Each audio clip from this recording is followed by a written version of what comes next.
Hello दोस्तों, स्वागत है आपका अभिनंदन स्टडी पॉइंट चैनल पर। जैसा कि आपको पता है, डेली सुबह 7 बजे करंट अफेयर्स की क्लास होती है, जिसमें मैं आपको नेशनल और इंटरनेशनल सभी महत्वपूर्ण प्रश्नों को कवर कराता हूं, जो आपके एग्जाम में एज इट इज देखने को जरूर मिलेंगे। आप इस क्लास को लास्ट तक देखिए, आपको बहुत कुछ सीखने को जरूर मिलेगा। अगर आप इस चैनल पर नए हैं तो सब्सक्राइब कर ले चैनल को और बेल आइकन को प्रेस करना बिल्कुल भी ना भूलें, लेटेस्ट वीडियो की अपडेट सबसे पहले आपको मिलने के लिए। तो आइए स्टार्ट करते हैं आज की क्लास को। आज का पहला प्रश्न है क्वेश्चन ऑफ द डे, जो आपके लिए होमवर्क था। ग्लोबल इकोनॉमिक फ्रीडम इंडेक्स 2020 में भारत की रैंक कितनी है? What is India's rank in global economic freedom index 2020? भारत की रैंक है 105। Option number C right answer होगा। आप जैसे बहुत से स्टूडेंट्स ने कल कमेंट बॉक्स में कमेंट करके आंसर दिया था, आप भी दिया कीजिए। फुल डिटेल में बता दें आपको, 10 सितंबर 2020 को जारी एक रिपोर्ट के अनुसार ग्लोबल इकोनॉमिक फ्रीडम इंडेक्स 2020 पर भारत 26 स्थान गिरकर 105वें स्थान पर पहुंचा है और 2019 की रैंकिंग में देश 79वें स्थान पर था। और the economic freedom of the world 2020 Canada के फ्रेजर इंस्टीट्यूट की वार्षिक रिपोर्ट नई दिल्ली स्थित think tank centre for civil society के साथ मिलकर भारत में जारी की गई है। आप समझ गए होंगे, ध्यान रखिएगा इसको। अगला प्रश्न है, किस राज्य ने लोगों के बीच जमीनी स्तर पर काम करने वाले ग्राम प्रशासनिक अधिकारियों को लैपटॉप प्रदान करने के लिए एक कार्यक्रम शुरू किया है? लैपटॉप प्रदान करने के लिए एक कार्यक्रम शुरू किया गया है तमिलनाडु राज्य के द्वारा। Option number A right answer है। बात करते हैं आपका इस प्रश्न से रिलेटेड कुछ इंपॉर्टेंट पॉइंट्स के बारे में। तमिलनाडु सरकार ने लोगों के बीच जमीनी स्तर पर काम करने वाले ग्राम प्रशासनिक अधिकारियों को लैपटॉप प्रदान करने के लिए एक कार्यक्रम शुरू किया है। नए कार्यक्रम की वजह से प्रशासन की प्रभावशीलता और दक्षता कई गुना बढ़ जाएगी और ग्रामीण क्षेत्रों में सक्रिय ई सेवाई को सहज सेवा वितरण सुनिश्चित करने के लिए ग्राम प्रशासन अनुभाग से जोड़ा जाएगा। आप ये ध्यान रखिएगा दोस्तों, एग्जाम के लिए महत्वपूर्ण है। बात करते हैं तमिलनाडु राज्य के बारे में फुल डिटेल में। इसको राज्य का दर्जा मिला 1 नवंबर 1956 को। कैपिटल है चेन्नई। नंबर ऑफ डिस्ट्रिक्ट है 38 प्लस 1 जो है मार्च 2020 में बना था। गवर्नर है बनवारीलाल पुरोहित जी और चीफ मिनिस्टर इद्दापद्दी के पलानी स्वामी जी हैं। लोकसभा सीट्स है 39 और राज्यसभा सीट्स 18 है। आप ये ध्यान रखिएगा दोस्तों। आप इस क्लास को लास्ट तक देखिए, आपको बहुत कुछ सीखने को जरूर मिलेगा, आप में इंप्रूवमेंट होगा और आने वाले एग्जाम्स के लिए आप काफी अच्छे तरीके से प्रिपेयर भी हो सकेंगे। अगला प्रश्न है, राज्य स्टार्टअप रैंकिंग 2019 में निम्नलिखित में से किसको बेस्ट परफॉर्मर नामित किया गया है? जो कि बेस्ट परफॉर्मर नामित किया गया है राज्य स्टार्टअप रैंकिंग 2019 के अनुसार गुजरात और अंडमान और निकोबार को। Option number D right answer होगा। फुल डिटेल में बता दें आपको, गुजरात और अंडमान निकोबार द्वीप समूह को राज्य स्टार्टअप रैंकिंग 2019 में बेस्ट परफॉर्मर नामित किया गया है। उन्हें वाणिज्य को सरल बनाने, उत्पादकता बढ़ाने और प्रौद्योगिकी का लाभ उठाने में उनके उत्कृष्ट प्रदर्शन के लिए पहचाना गया है और कर्नाटक और केरल व्यापक और वित्त को आकर्षित करने के लिए अभिनव उद्यमिता को बढ़ावा देने के लिए रैंकिंग में शीर्ष प्रदर्शन करने वाले राज्य हैं। आप ये ध्यान रखिएगा दोस्तों, महत्वपूर्ण है एग्जाम के लिए। बात करते हैं आपका गुजरात राज्य के बारे में फुल डिटेल में। राज्य बना था 1 मई 1960 को। कैपिटल है गांधीनगर। नंबर ऑफ डिस्ट्रिक्ट है 33। गवर्नर है आचार्य देवव्रत जी और चीफ मिनिस्टर विजय रूपाणी जी हैं। लोकसभा सीट्स है 26 और राज्यसभा सीट्स 11 है। आप ये ध्यान रखिएगा। नेक्स्ट बात करते हैं आपका अंडमान और निकोबार के बेसिक फैक्ट्स के बारे में, जो कि एस्टैब्लिश्ड हुआ था 1 नवंबर 1956 को। कैपिटल है पोर्ट ब्लेयर और नंबर ऑफ डिस्ट्रिक्ट कैपिटल है port Blair. Number of district है 3। लेफ्टिनेंट गवर्नर है एडमिरल रिटायर्ड देवेंद्र कुमार जोशी जी और हाईकोर्ट है कलकत्ता हाईकोर्ट। लोकसभा सीट्स है 1 और राज्यसभा सीट्स 0 है। आप ये ध्यान रखिएगा दोस्तों, एग्जाम में पूछा जा सकता है। दोस्तों मैं आपका डेली करंट अफेयर्स के साथ साथ स्टैटिक जीके को भी कवर करता हूं, ताकि आपके एग्जाम में प्रश्न कहीं से पूछे जाए आप आसानी से सभी प्रश्नों को कर सकें। नेक्स्ट क्वेश्चन है, घरेलू रेटिंग एजेंसी केयर रेटिंग्स के अनुसार देश की अर्थव्यवस्था में चालू वित्त वर्ष में कितने प्रतिशत का तीव्र संकुचन देखने को मिलेगा? जो कि चालू वित्त वर्ष में 8% से लेकर के 8.2% तक तीव्र संकुचन दिखने की संभावना है। बता दें कि घरेलू रेटिंग एजेंसी केयर रेटिंग्स ने कहा है कि देश की अर्थव्यवस्था में चालू वित्त वर्ष में 8 से 8.2% का तेज संकुचन दिखने की संभावना है। इससे पहले इसमें 6.4% की गिरावट का अनुमान था और इसका अर्थ यह होगा कि बजट में प्रदान किए जाने वाले वर्ष के दौरान पूंजीगत व्यय कैपेक्स में कोई वृद्धि नहीं होगी। आप समझ गए होंगे। दोस्तों मैं इतना फुल डिटेल में इसलिए बात करता हूं ताकि आप आसानी से सही प्रश्नों को समझ सकें और आने वाले एग्जाम्स के लिए आप काफी अच्छे तरीके से प्रिपेयर भी हो सकें। अगला प्रश्न है, आरबीआई ने बैंकों में मुख्य अनुपालन अधिकारी की नियुक्ति और कार्य के लिए नए नियम जारी किए। सीसीओ को न्यूनतम कितने वर्षों के निर्धारित कार्यकाल के लिए नियुक्त किया गया है? जो कि सीसीओ को न्यूनतम 3 वर्षों के लिए नियुक्त किया गया है। Option number B right answer होगा।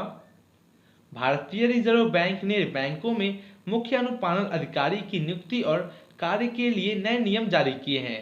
केंद्रीय बैंक ने कहा है कि बैंकों को प्रभावी कॉरपोरेट संस्कृति, स्वतंत्र कॉरपोरेट अनुपालन समारोह और बैंक और समूह स्तर पर एक मजबूत अनुपालन जोखिम प्रबंधन कार्यक्रम की आवश्यकता होती है और सीसीओ को न्यूनतम 3 वर्षों के निश्चित कार्यकाल के लिए नियुक्त किया जाएगा। आप ये समझ गए होंगे। बात करते हैं आपका भारतीय रिजर्व बैंक आरबीआई के बारे में फुल डिटेल में। गवर्नर हैं शक्तिकांत दास जी और आरबीआई का जो कि दोस्तों मुख्यालय है, हेडक्वार्टर मुंबई में, इसकी स्थापना हुआ था 1 अप्रैल 1935 को कोलकाता में। आप ये ध्यान रखिएगा दोस्तों, एग्जाम में पूछा जा सकता है। इस टाइप के प्रश्न आपके एग्जाम में पूछे जाते हैं, इसलिए मैं आपके लिए कवर करता हूँ। नेक्स्ट क्वेश्चन है, किस राज्य ने राज्य के स्टार्टअप कॉन्क्लेव 2020 में 272 स्टार्टअप लाभार्थियों को 5.25 करोड़ रुपए से अधिक की मौद्रिक सहायता सौंपी है? जो कि किस राज्य के द्वारा सौंपी गई है? मणिपुर राज्य के द्वारा। Option number C right answer है।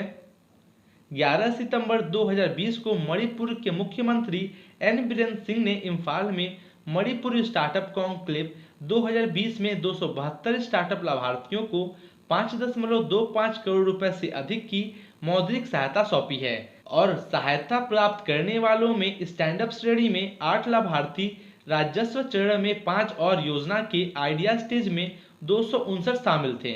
मणिपुर स्टार्टअप योजना 2017 से 2018 में शुरू की गई थी। आप ये ध्यान रखिएगा दोस्तों, एग्जाम के लिए महत्वपूर्ण है। बात करते हैं आपका मणिपुर राज्य के बारे में फुल डिटेल में, जो आपके लिए एग्जाम के लिए काफी महत्वपूर्ण है। राज्य बना था 21 जनवरी 1972 को। कैपिटल है इम्फाल। नंबर ऑफ डिस्ट्रिक्ट है 16। गवर्नर है नजमा हेपतुल्ला जी और chief minister N Biren Singh ji हैं। जैसा कि हमने भी बात किया, members of the legislative assembly 60, Lok Sabha seats है 2 और राज्यसभा सीट्स 1 है।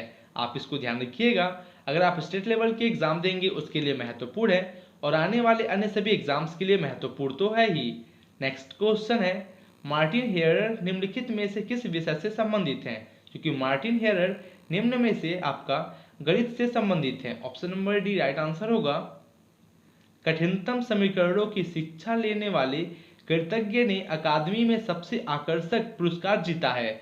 इंपीरियल कॉलेज लंदन में एक ऑस्ट्रियाई ब्रिटिश शोधकर्ता मार्टिन हेयरर ने गणित के लिए 2021 निर्णायक पुरस्कार का विजेता है और यह एक वार्षिक पुरस्कार है जिसमें $3 मिलियन दिए जाते हैं, जो यश और प्रतिष्ठा के मामले में नोबेल पुरस्कारों को टक्कर दे सकता है। आप ये ध्यान रखिएगा दोस्तों, महत्वपूर्ण है। अगला प्रश्न है, किस राज्य की विधानसभा ने भूमि लेन देन के लिए मानव इंटरफेस को कम करके राज्य के राजस्व विभाग में सुधार लाने के लिए विभिन्न विधेयकों को पारित किया है? जो कि यह विधेयक किस राज्य ने पारित किया है? तेलंगाना राज्य ने। Option number C right answer होगा। फुल डिटेल में बता दें, तेलंगाना विधानसभा ने भूमि लेन देन के लिए मानव इंटरफेस को कम करके राज्य के राजस्व विभाग में सुधार लाने के लिए विभिन्न विधेयकों को पारित किया है। सरकार ने ग्राम राजस्व अधिकारियों और ग्राम राजस्व सहायक को वीआरए के पदों को समाप्त कर दिया है और नए राजस्व अधिनियम के तहत भूमि का म्यूटेशन या लैंड टाइटल के स्वामित्व में परिवर्तन धरणी पोर्टल के माध्यम से ऑनलाइन किया जाएगा। आप समझ गए होंगे। बात करते हैं आपका तेलंगाना राज्य के बारे में फुल डिटेल में। इसको राज्य का दर्जा मिला 2 जून 2014 को। कैपिटल है हैदराबाद। नंबर ऑफ डिस्ट्रिक्ट है 33। गवर्नर है तमिलिसाई सौंदरराजन जी और चीफ मिनिस्टर के चंद्रशेखर राव जी हैं। Members of the legislative assembly 119, Lok Sabha seats है 17 और राज्यसभा सीट्स 7 है। आप ये ध्यान रखिएगा। दोस्तों, अगर आपको क्लास अच्छी लग रही हो तो लाइक करें, कमेंट करें और शेयर जरूर करें। अगर आप इस चैनल पर नए हैं तो सब्सक्राइब कर ले चैनल को और बेल आइकन को प्रेस करना बिल्कुल भी ना भूलें लेटेस्ट वीडियो की अपडेट सबसे पहले आपको मिलने के लिए। अगला प्रश्न है, जम्मू और कश्मीर के उपराज्यपाल मनोज सिन्हा ने 11 सितंबर 2020 को जम्मू विश्वविद्यालय के विश्वविद्यालय परिषद की कौन सी बैठक की अध्यक्षता की है? जो कि मनोज सिन्हा ने बैठक की अध्यक्षता की है 86वीं। Option number C right answer होगा। बता दें आपको, जम्मू और कश्मीर के उपराज्यपाल मनोज सिन्हा ने 11 सितंबर 2020 को जम्मू विश्वविद्यालय के विश्वविद्यालय परिषद की 86वीं बैठक की अध्यक्षता की है। उपराज्यपाल ने अनुसंधान विद्वानों के स्टाइपेंड को 5,000 से बढ़ाकर 10,000 रुपये के प्रति माह करने की मांग को आगे बढ़ाया है और परिषद ने जम्मू विश्वविद्यालय में अनुसंधान क्लस्टर स्थापित करने के लिए सैद्धांतिक मंजूरी भी दी थी। आप ध्यान रखिएगा। बात करते हैं आपका जम्मू कश्मीर केंद्र शासित प्रदेश के बारे में फुल डिटेल में। यह यूनियन टेरिटरी बना था 31 अक्टूबर 2019 को। नंबर ऑफ डिस्ट्रिक्ट है 28। लेफ्टिनेंट गवर्नर है मनोज सिन्हा जी और हाईकोर्ट है Jammu and Kashmir high court. Chief justice हैं गीता मित्तल। आप समझ गए होंगे। दोस्तों, मैं जितने भी क्वेश्चन कराता हूँ सभी टॉप लेवल के होते हैं जो आपके एग्जाम में एज इट इज देखने को जरूर मिलेंगे। आप इस क्लास को जरूर से जरूर आप इसको शेयर करें और अपने दोस्तों के पास शेयर करके दोस्तों आप इस चैनल पर सभी स्टूडेंट्स को जोड़िए जिससे उनको काफ़ी हेल्प मिल सके और हमारे इस चैनल का परिवार और आगे बढ़ सके। अगला प्रश्न है, G20 श्रम और रोजगार मंत्रियों की आभासी बैठक को किसने संबोधित किया है? क्योंकि संबोधित किया गया है संतोष गंगवार के द्वारा।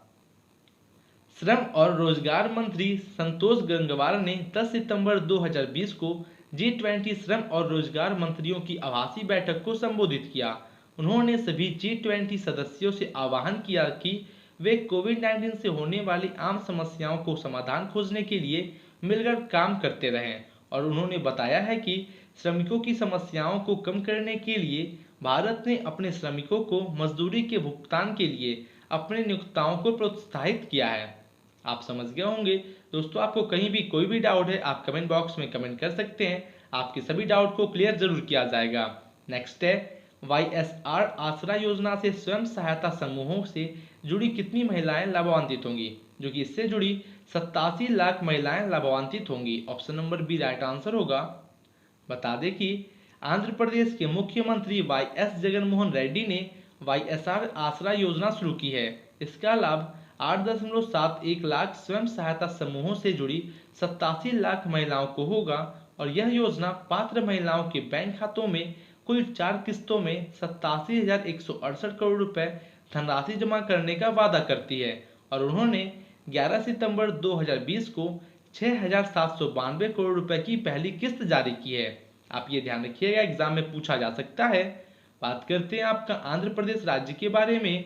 राज्य बना था 1 नवंबर 1956 को। कैपिटल है अमरावती जो कि डिफेक्टो है और हैदराबाद डी-ज़ेड। नंबर ऑफ डिस्ट्रिक्ट है 13। गवर्नर है विश्वभूषण हरिचंदन जी और chief minister YS Jaganmohan Reddy ji हैं। जैसा कि हमने भी बात किया, लोकसभा सीट्स है 25 और राज्यसभा सीट्स 11 है। आप समझ गए होंगे।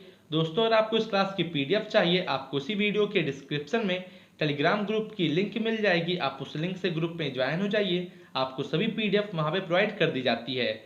नेक्स्ट क्वेश्चन है, केंद्र की पूरी आबादी को कवर करने के लिए केंद्र की आयुष्मान भारत की तर्ज पर एक सार्वभौमिक स्वास्थ्य बीमा योजना की घोषणा किसने की है? जो कि एक सार्वभौमिक स्वास्थ्य बीमा योजना की घोषणा किया गया है मनोज सिन्हा के द्वारा। Option number C right answer है।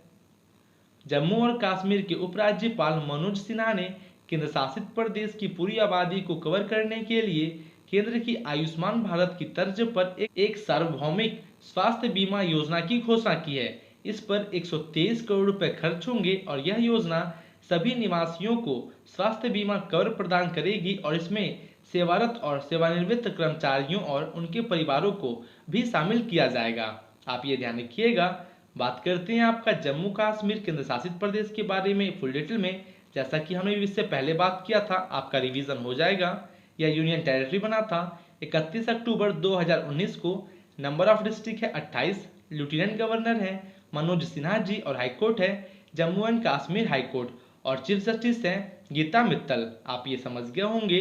अगला प्रश्न है फरवरी 2021 में एरो इंडिया शो कहाँ निर्धारित किया गया है?